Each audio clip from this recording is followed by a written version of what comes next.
Mr. Government is set to unveil a Lagos Agriculture and Food System Roadmap 2.0, a feedback mechanism as regards food security, a progress report on its goals and key performance indicators, and a platform for support of the ecosystem.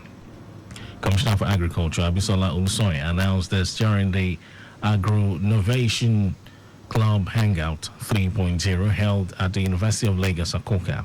She explained that the summit will provide a platform for the stakeholders in the Agro-Innovation Club to speak directly to the leadership of the state and the nation at large on the challenges confronting them for swift response to further encourage new entrants into the sector towards boosting food production in Lagos. According to her, the ultimate goal of the summit is on how to ensure food security that will, in the long run, force down the prices of food. Olusoye said the Agro-Innovation Club is for like-minded individuals in the ecosystem of agriculture, engaging in stuff like logistics, fintech, packaging, and branding to showcase the success of the young, innovative people of the state. The Inspector General of Police, Kayode Egbetokun, says the Nigeria Police Force will soon establish a full drone system to tackle the nation's security challenges adequately.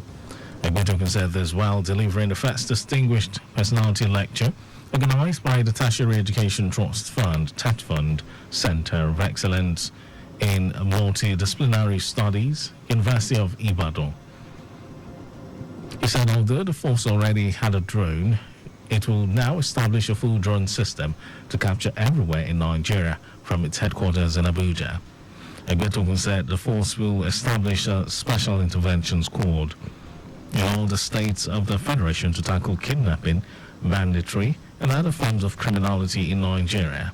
He added that the unit had successfully conducted numerous rescue operations leading to the safe return of kidnapped victims and the arrest of perpetrators.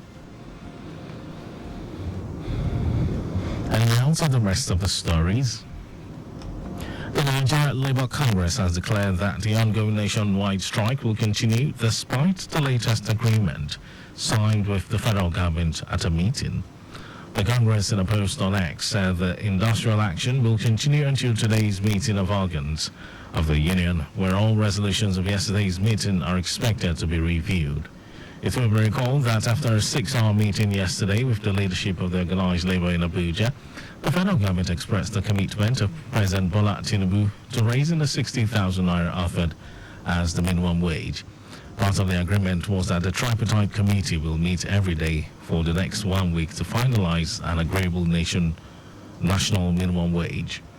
These resolutions were signed on behalf of the federal government by Minister of Information and National Orientation Mohammed Idris and Minister of State for Labor and Employment Nkeruka Ejiocha.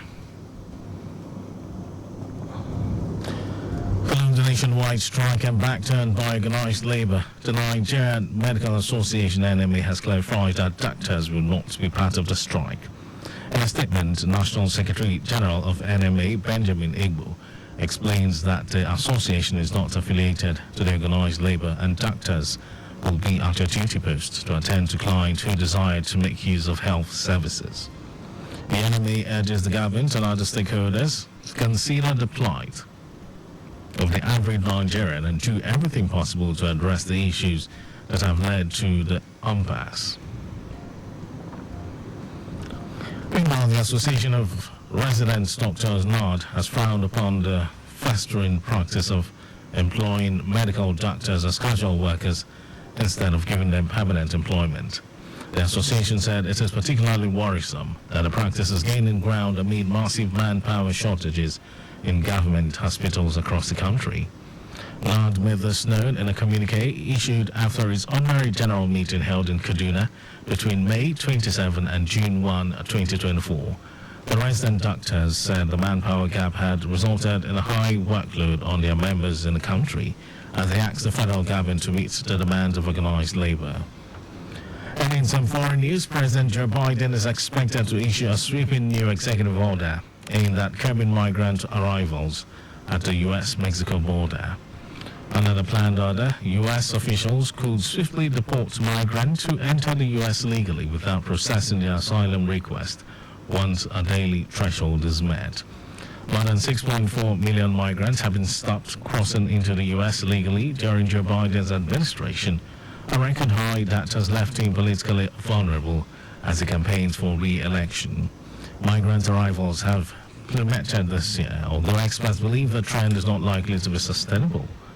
Republicans criticized the Biden border plan as an election year ruse and argued that U.S. laws already exist to prevail illegal immigration, but they were not being duly enforced by the Democratic president. And over to sports news, the Badminton Federation of Nigeria, BFN, has opened its training camp ahead of the Paris 2024 Olympic Games holding between July 26 and August 11. Two-time African Games champion and four-time African senior champion Oluwapo Opeyori is Nigeria's sole representative in the badminton event at the Games. President of the Badminton Federation of Nigeria, Francis Obi, revealed that Oluwapo Opeyori is paired with two national team players, Victor Ikechukwu and Emmanuel Joseph, at the badminton section facility at Ikoyi Club 1938.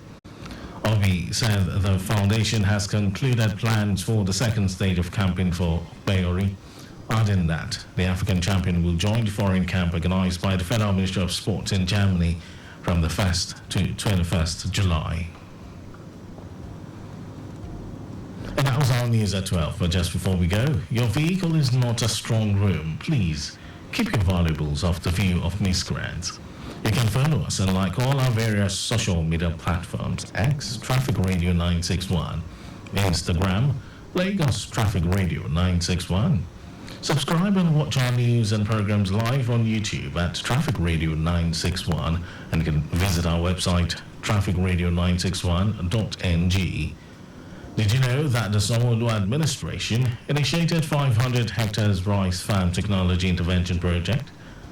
Well, you can get more details on the Legacy Government website. And to end the news, here are the highlights of the major stories.